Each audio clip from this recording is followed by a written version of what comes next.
Welcome to the Raise podcast. I'm Carol Barwick. We're here to raise your confidence and inspire your creativity. Each episode, we will have a different guest who will be discussing our Raise word.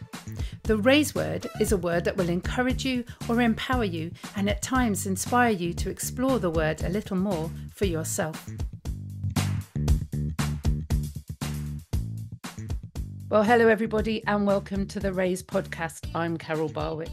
We've had some brilliant words over the last few months, but this is going to be a really fun one. We're going to look at the word laugh or laugh, and I shall decide over the next half an hour how I'm going to say it. And we've got the brilliant comedian and author and all-round guy, Steve Legg, with us. Hi, Steve. How are you doing? Hello, Carol. Are you a northerner then? I'm not, you see, I'm a southerner, Well, but surely it's laugh. I live in Leeds. Yeah, See, fair so play. I've got a rep to protect, as they say in Greece. So now I have to say laugh or laugh. So we'll just see how it goes, shall we? Yes, I'll stick to laugh if that's okay. I'm South Coast born and bred. I'm not expecting you to suddenly become northern. It's all right. um, Steve, tell us a little bit about what the word laugh means to you. Do you know, it's so much part of my life. I've always seen the funny in anything. I'm the eternal optimist through thick and thin. Been going through a bit of thick recently. Or is it thin? I don't know. Which is good, the thick or the thin?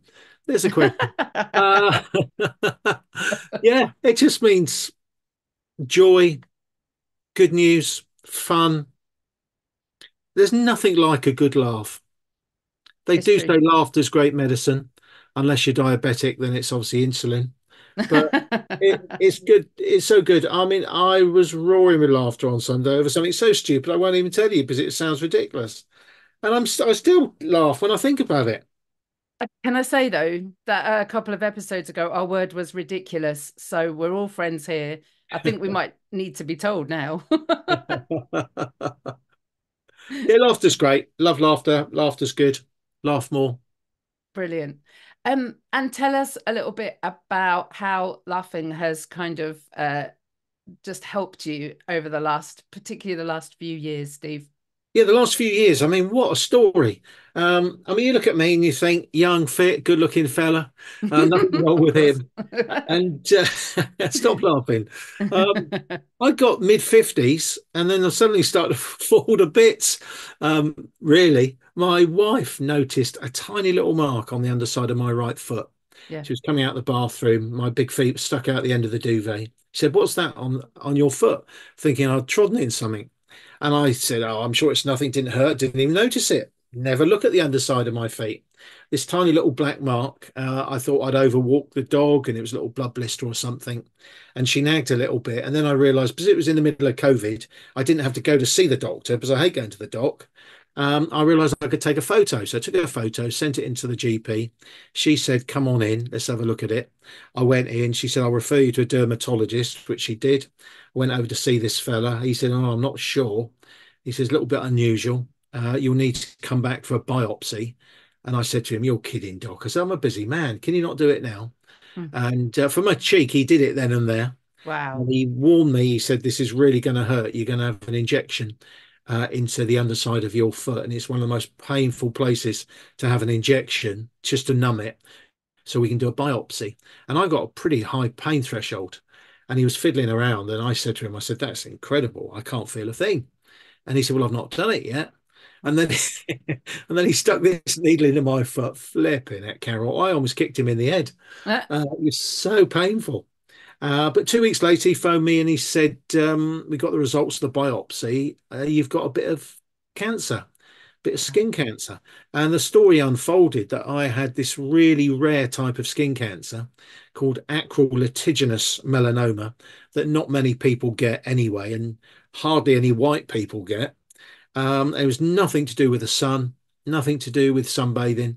right. It was some rogue gene in my body, and I had a few operations, some pretty significant ones. You know, they went in my foot and got this thing out. Then they went deeper to about 2 centimeters. Wow. And I thought I misheard him. I thought he said 2 millimeters, but I thought 2 centimeters, you go from one side right through the other. Yeah. But I got one heck of a scar there. And then went back and discovered the cancer had spread in my body through my lymphatic system into the groin, and I had a big op there. So I got a 14-inch scar.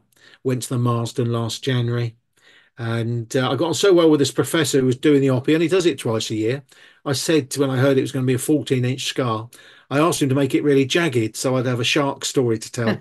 But he wasn't allowed to do that, but he found that hilarious.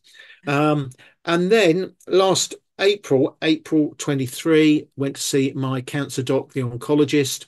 Yeah. She had, it looked like tears in her eyes. And I went in there and she said, "Look, I'm really sorry to say that nothing's worked. And the cancer's really spread. It's in your stomach, it's in your liver, it's in your spine Wow. and your brain. And there's absolutely nothing we can do. We need to just think about, um, just looking after you, and making the next few months comfortable." And I said, "Well, how long have I got? Have I got 5 days, 5 weeks, 5 months, 5 years?" And she said, 5 months. Wow. So that's not very joyful and funny, is it? I was going to say, so you're talking about the word laugh, Steve, and you've just talked all about your cancer Yeah, diagnosis, which is terminal. How can you attribute that to the word laugh? Because I know that you can and you do it brilliantly, totally. but how do you and why do you? Well, on that Monday, we went home. We had picked two of our daughters had been in Australia for a family wedding. We went to pick them up. I got five girls.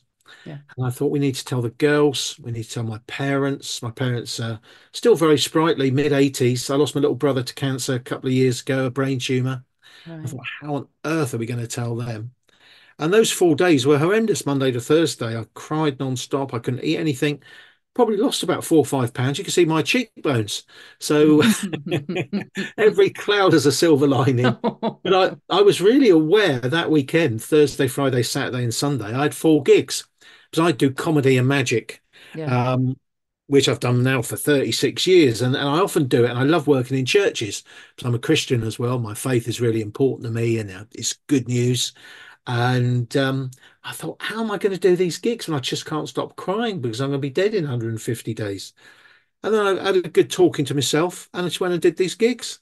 So I thought, I'm not just making people laugh. I'm not selling double glazing or timeshares. I'm telling them about the most brilliant news in the world, that there's a God in heaven who doesn't look like Father Christmas, but is a brilliant dad who loves people. And I went on stage on that Thursday, and I got myself into the zone. And it was in my mother-in-law's church, and a few of her friends who we knew came and tried to talk to me beforehand. And I felt ever so rude saying that I can't talk to you. So I didn't want to think about sad things, Carol. I just wanted yeah, to think about yeah. what I was about to do. I was an emotional wreck anyway, but I went on stage and forgot about it. And as the weekend unfolded, I started talking about it and talking about my very deliberate choice to choose joy and laughter. And I thought, well, if I have got 150 days, I'm going to make every day count, and I'm going to enjoy every day, and I'm going to spend time with the people I love, the people I like, do some crazy things. A few people said, "What's on your bucket list?" And I can say I'm a very contented man. I don't really have a bucket list. I've done everything I've wanted to do over the years. I've been to Wow. 30 countries. I mean, it's all been work, but I love what I do. Yeah. And I've got a beautiful family and amazing friends. I live in LA. That's Littlehampton, not Los Angeles. We prefer to call it LA. I was going to say, I was listening to your book earlier on. I don't remember you living in LA. Yes, live in LA. We call it LA down here. I live by the ocean, on the south coast, up the road from Brighton. And I walk my dog everywhere, and I feel a truly blessed man. And as a Christian, I feel whatever happens, I've won. I was Wow. told April the 17th, that September the 17th, 2023 would be my D Day, my death day. I might not make it that long. I might not see my granddaughter, who was born in June the 6th. To Wow. be told all of that, flipping heck, that puts life in perspective, doesn't it? But here Yeah. I am. You haven't got to be Carol Vorderman to realise they were wrong. And I have Yeah. a few aches and pains, and I went to the Marsden last week and had some more bits blasted on my brain. But I'm doing good. I'm gigging. I'm telling people the good news. I'm having a good old laugh every day and enjoying life. That's incredible. You start your book, The Last Laugh, with a bit from the Shawshank Redemption. Can Yeah. you remember about living and not Yeah. dying? Can you remind me Choosing of that bit? life and not choosing death. Yeah, there's an expression that our oncologists use actually, which is more or less paraphrased from the book. You can live dying or you can die living. Yeah, And a few people said to me, "You're mad. Why don't you just sit at home for those 5 months and surround yourself with the people who you love and eat and drink and sit there?" And I thought, no, I want to be out there doing what I've been called to do. yeah. I want to die living. And if it's tomorrow, it's tomorrow. If it's as we're praying, hoping and praying, it's I've got another 20, 30, 40 years on Amen. this earth, then brilliant. Yeah. Yeah, that's fantastic. Tell me a little bit about your background. Did you have a lot of laughter in your family in your childhood? Where did your kind of love of laughter come from? Because it doesn't always come naturally, does it, laughter, actually? It's a funny one because don't really have. I mean, my parents are still alive and they're nice people, but we don't really get on. Okay. My little brother was always the favourite. They were extremely strict. The slightest thing, we would get back in the day a real sort of beating. Um, yeah, so my childhood wasn't really that happy. I don't have many happy childhood memories. It sounds awful, doesn't it? But That's yeah, go on. I got a love for magic and comedy, probably the age of 12 or 13. That's what got me into magic. Seeing the late great Paul Daniels make an elephant disappear on his Hmm. TV show. And I just, because my mum and dad are so, I'm painting them out to be awful and it sounds terrible, but they're quite pessimistic. Mm, And it drove me mad. So my dad wouldn't drive anywhere in his BMW just in case anyone scratched it. So they right. just sit at home all the time. It's just their choice, and they live that life. And I thought, no, I'm going to rebel from that completely. So I've always seen the funny side of things. To me, a glass is half full. It always is. It's never half empty. I talk about the book silver in the book. I talk about silver linings, Yeah, and there's silver linings to be seen everywhere yeah. if you look for them. One of the stories is when I came off steroids. I was sweating profusely, particularly on stage. It's one of these side effects. And I went to a church in the West Midlands, and it was the summer anyway. And I asked for some electric fans on the stage, but I still looked like Daddy Pig at a barbecue, sweating profusely. And so I said to them, "Can you open all the doors and the windows as well?" Which they did the gig, went home. 3 weeks later, heard from the church pastor, the church leader, saying, "Thank you so much for the gig." What he didn't know, because the doors and windows were open, a lady was walking by, heard the laughter from your gig, came in with her son, and has been coming to church ever since. You Wow. think, isn't that incredible? I write Wow. about in this new book I've done off the back of The Last Laugh, which was my cancer memoir. A guy wrote to me, Shakil from Thailand, from Phuket City, saying he worked in the factory that produced my books and he was in charge of the covers. And his nan has got leukemia. And he told me he bought a copy. I know he didn't buy one. He helped himself, but you bless him. Anyway, Hmm. he took one home to his nan and it's blessed and encouraged and it's inspired her. And you think, wow, isn't this amazing? The story in the West Midlands and one 6,000 miles away in Phuket City of how God can use in all sorts of situations. And there are silver linings Yeah. in everything. I mean, one of the worst days of my life, Carol. I'd go to Blimey Hospice to talk about end of life care. And you think, Wow. I'm in my mid 50s. What am I doing in a place like this? But once again, I came out with free parking for life and 2 for 1 cinema tickets. So, so even in that situation, I saw a little glimmer of joy. Yeah. I mean, I And it's think there to that, be seen if you look for it. yeah, I think the difficulty with silver linings are there are clouds, aren't there? And people don't like the clouds, Yeah. so they kind of stay away from it, I think, a bit. Yeah, yeah. I would also say, with my once again, I keep mentioning the book, but this is in there. I talk about my wife says I'm on the spectrum, that I'm a bit autistic. I see it as a superpower Mm, that I can see these things and see these things, go through these things, and think, okay, what good can come out of this? That is Yeah. the way I am designed. And I know there'll be people out there going through terrible times, thinking I can't see like Steve can.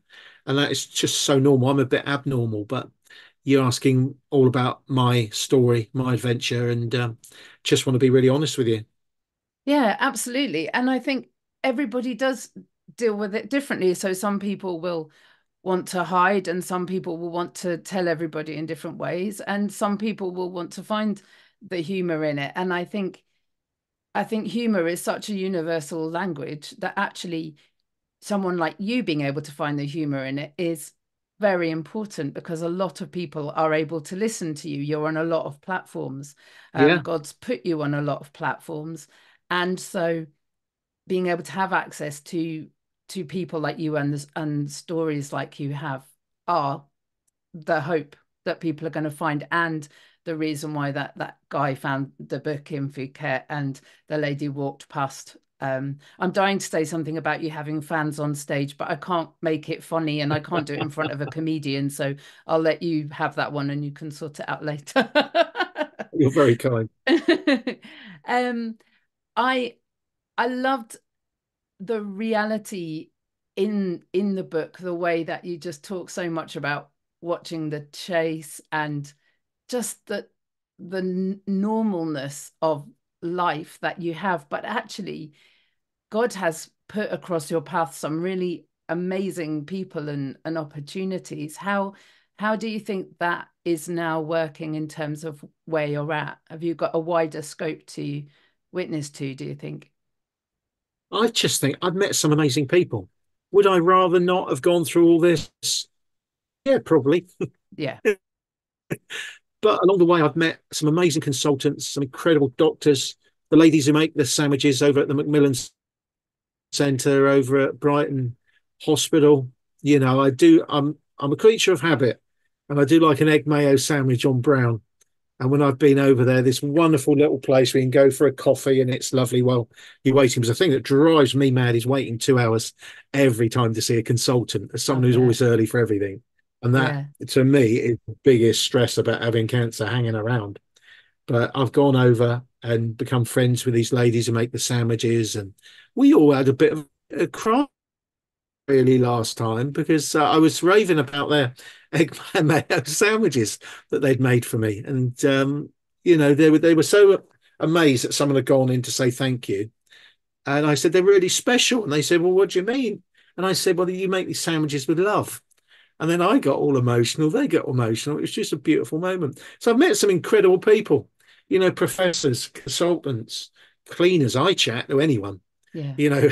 radiographers, share a little bit of your story, give them a copy of the book. I've always got copies of the book with me. I sent one to the Duchess of York, Sarah Ferguson, as we used to know her back in the day. Fergie was married to Prince Andrew, Yeah. who had breast cancer and then came out recently, announced she's got melanoma like me. And I Mm. sent her a copy of the book and I got a beautiful handwritten. In fact, here it is. Are we on YouTube? Or is this just audio? I'm afraid this is just audio, but we can describe it in detail. Well, here we go. This beautiful little card from Sarah Ferguson, Oh, wow. handwritten. Dear Steve, thank you so much for your book and kind letter. I will win this battle too. Best wishes. Love, Sarah. And I thought, wow, I'm going to send one to Princess of Wales as well. And I've sent one to the King. And you just never know when you share your story how it's going to impact people. Wow. And being able to share that laughter with them. I mean, I was, been reading your book over the last few weeks, and oh, some of it is absolutely laugh out loud. And I think you were saying right at the top of the podcast about how laughter is so good in so many ways. And it's so good for you physically, isn't it? To have a good old belly laugh and be able to Do you do know, it that is fills you quite with a skill. endorphins. Yeah, it fills you with endorphins. It's a wonderful thing. So, as I said, driving to those first few gigs after having on April the 17th, we listened to comedy podcasts in the car, Wow. and that cheered my heart. Could have Yeah. listened to current affairs. In fact, I'm probably listening to less news these days and more comedies. I love the repair shop and things like and quizzes, and it is powerful medicine. I think the Bible actually says, it's good for your life. And it is, and scientists will tell you this as well. And if you can see the funny in life, it's a great way to live. It really is. Yeah. Um, yeah, the laughter is good medicine is an interesting one, isn't it? Because you do sometimes have to get yourself to a place where you're prepared to do that, even if you might not want to. And that might Mm. sound kind of a bit counterintuitive. But I think sometimes you have to decide, right, I'm going to see the funny side of life. Have you ever Do you know found what? I that? couldn't agree more. In fact, they should be arriving any minute now. One of my slogans has been choose joy. Mm, It's a choice to embrace joy every day if you possibly can.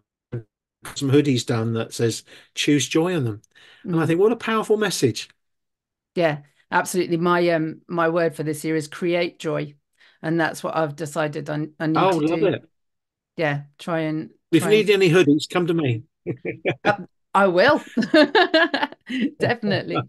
Um, who's your favorite comedian? Who can really make you belly laugh? I love Harry Hill.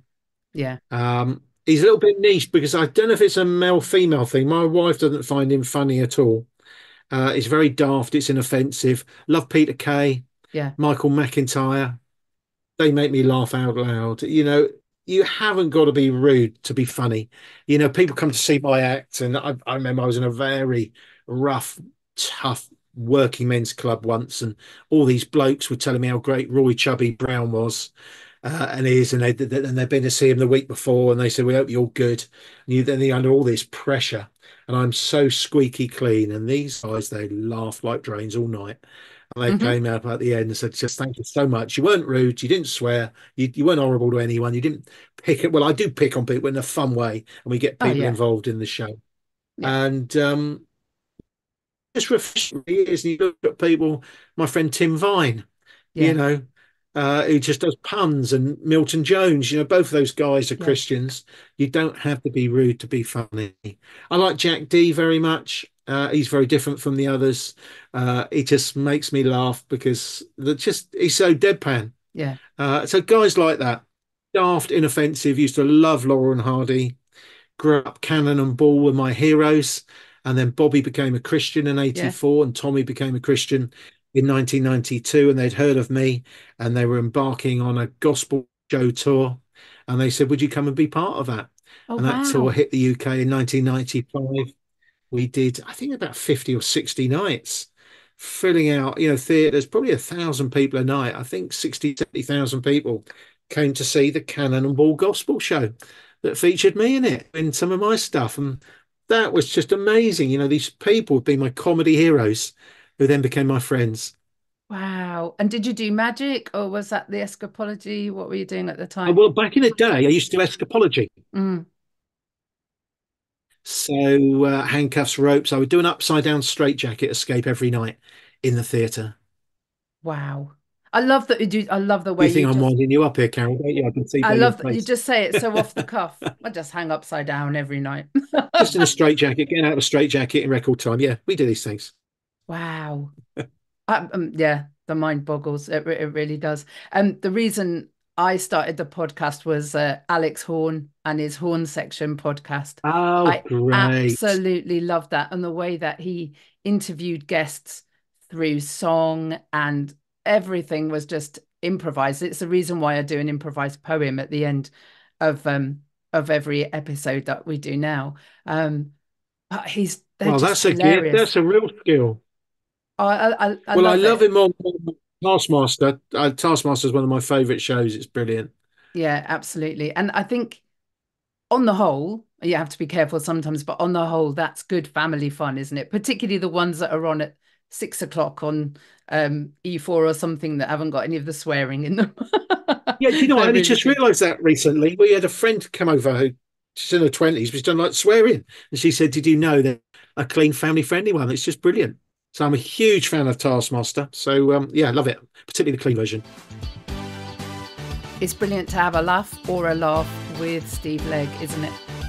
If you're enjoying listening, then please go to your podcast platform and give us a rating and also share with your friends. We appreciate that you take the time to listen to the Raise podcast, and we'd like other people to know why you listen to it.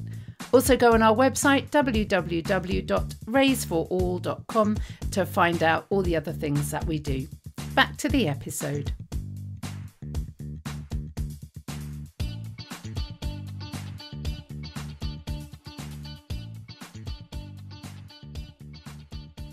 Tell me just a little bit about your walk with God and like how you became a Christian, what that kind of has meant to you. Because you mentioned that your parents were quite strict. How did that all work? Yeah, I'm very anti all of that. I'm very much a first generation Christian.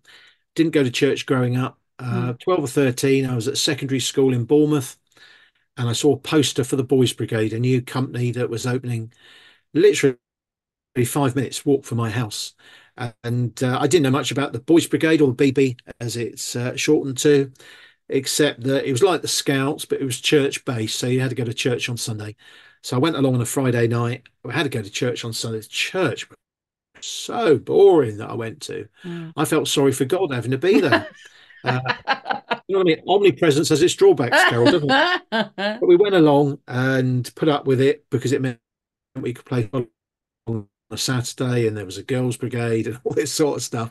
Yeah. So for young, 12, 13-year-old, they were, that was a big attraction. And then we went on a summer camp with a couple of other Boys Brigade companies locally, and there was an amazing vicar called Bruce who spoke about God in a way that made sense to me for the first time, and he gave us all a little booklet called Journey into Life that explained how to become a Christian, that becoming a Christian isn't about going to church 20 times on a Sunday or singing Kumbaya or watching songs of praise or anything like that. It's about having a friendship with God.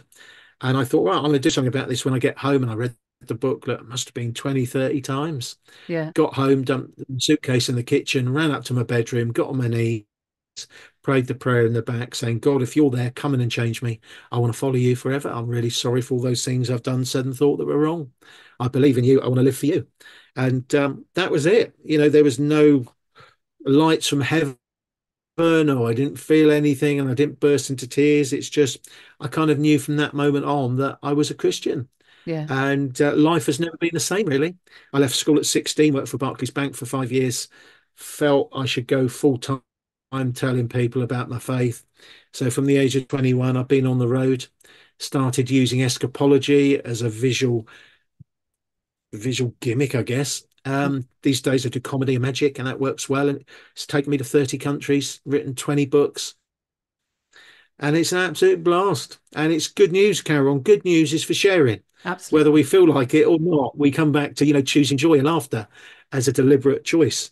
And I've got such an amazing message. It's wrong to keep it to myself. So whether I feel like it or not, I'm going to tell people. Yeah, I love that.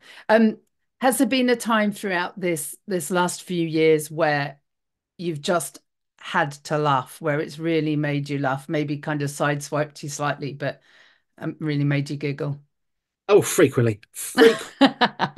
Whenever I've been for anything, as I said, it started on my foot. They always want you to strip to your pants. So that causes great hilarity. I said to this woman, can I just confirm you do work here? You're not just walking by to get your kicks. I had an endoscopy where they put this thing where the sun don't shine. And we're in this little room, so it was all very embarrassing. And then Barry comes on, my first, my last, my everything. And you think, I could never listen to that song ever again, romantically. I was having, they call it Cyberknife, where you're at the Marsden Hospital in London, one of the world's top cancer specialists. It's got robots shooting laser beams at your brain to kill all the cancer in there. They asked what music I would like. They said, do you want something classical to relax you? I'd much rather have some chart music. Second song in, Cutting Crew, I Died in Your Arms Tonight. Oh, gosh. Definitely not suitable. I mean, I found it hilarious. They were very apologetic. But back in the day, I used to do hospital radio. There's certain songs you can't play. Another one, Bites the Dust. Suicide is Painless. All of these, they're on the list at the Marsden. So hilarity at every stage. Yeah, I remember having to have one of those endoscopies, and they were going to put the tube up my nose, and I said, "Is it going to hurt?" And the guy said, "Have you ever put your finger up your nose?" And I said, "Yes, but I've never put it so far up my nose that it's then gone down into my Yes. throat." So, which he thought was hilarious. And that, yeah, when it comes to having music on for medical procedures, I do lots of mashups with my choir, but the mashup that managed to come on when they had the hospital radio and then my phone radio came on at the same time was not the one that I'd chosen at all. It was dire. And I just remember lying there thinking, oh my goodness, these songs do not go together at all. Which is not what you're meant to be Brilliant. thinking when you're lying on a table, is it? Well, no. Well, if it takes your mind off it, I mean, Absolutely. the thing I did the other day, 3 hours, you're pinned down. They make you a bespoke mask, so they screw your head down, Oh, gosh. and you just cannot move, and you just, what do you do for 3 hours? Wow. I would be It's lying there tedious. thinking, take it off, take it Yeah. off. Well, I was even counting the seconds near the end. So you've got no idea how the time's going, Yeah. and you can't sleep. And this robot's moving around. You can't listen really and think Yeah. Testing anyway. times. But yeah, Testing I choose times. joy even in times like that. Yeah. Yes, and you're real testament to that.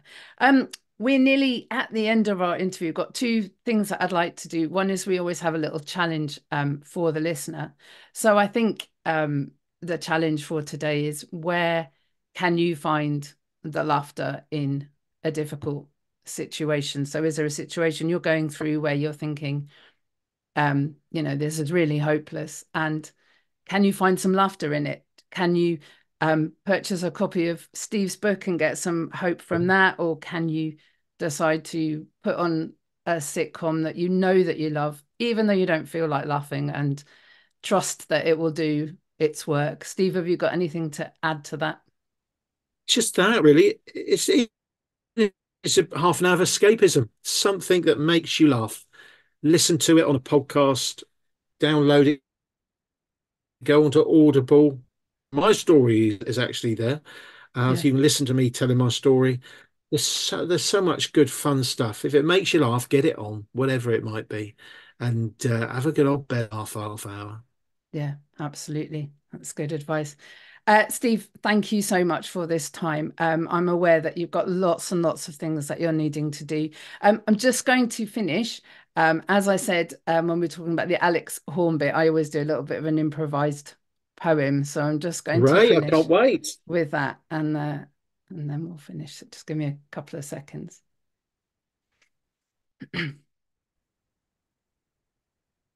There's so much to think when it comes to laughter. There's sadness before, but the joy comes after. And God promises there'll be joy in the morning. So maybe laughter is part of the dawning. And while you're stood in your pants and it's taking 2 hours, could you take just a while to look at the flowers or think of the silver linings in the clouds? Or remember the time when you spoke to the crowds and you shared the good news and you did it with joy?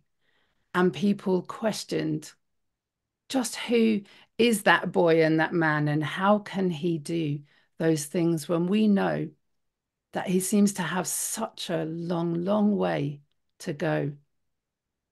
But God knows the plans that he has for us all. So laugh and be brave and don't be afraid after all. That was brilliant, Carol. How'd you do that?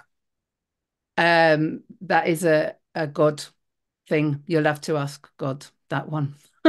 What a skill. Love it. What a Steve, talent. thank you so much for your time today. I know this is going to bless so many people. We'll put all the details of your books and everything else in the show notes so people can find out more about you. And God bless you in this next part of your journey. And long may it continue. Thank you, Carol. God bless. God bless. Thanks, Steve.